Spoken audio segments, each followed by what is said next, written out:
The gentlewoman from Florida is recognized. Thank you, Madam Speaker. I'd like to yield 2 minutes to the gentleman from Texas, Dr. Paul.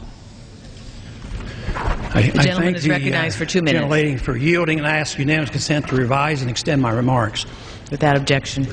Madam Speaker, I rise in opposition to this resolution, not because I am taking sides and picking who the bad guys are and who the good guys are, but I'm looking at this more from the angle of being a United States citizen, an American, and I think resolutions like this really do us great harm.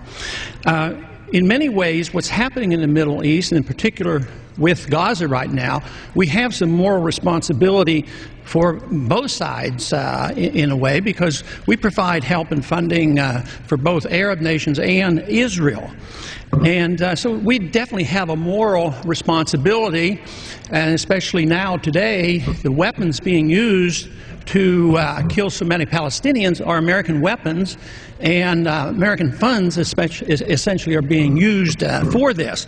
But there's a political liability which I think is something that we fail to look at, because too often there's so much blowback from our intervention in areas that we shouldn't be involved in. You know, Hamas, if you look at the history, you'll find out that Hamas was encouraged and really started by Israel, because they wanted Hamas to counteract Yasser Arafat. And you say, well, yeah, that was better then and served its purpose, but we didn't want Hamas to do this. So then we as Americans say, well, we have such a good system, we're going to impose this on the world. We're going to invade Iraq and teach people how to be Democrats.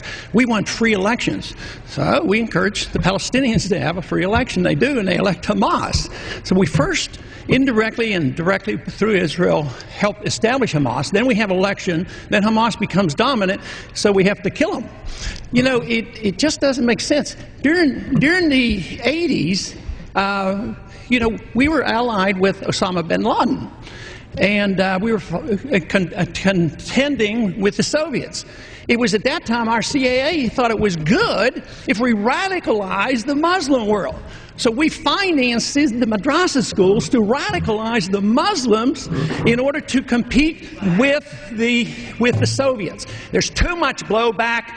There's a lot of reasons why we should oppose this resolution. It is not in the interest of the United States. It's not in the interest of Israel either.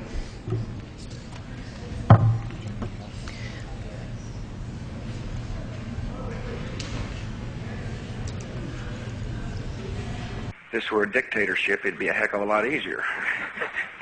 Just so long as I'm the dictator.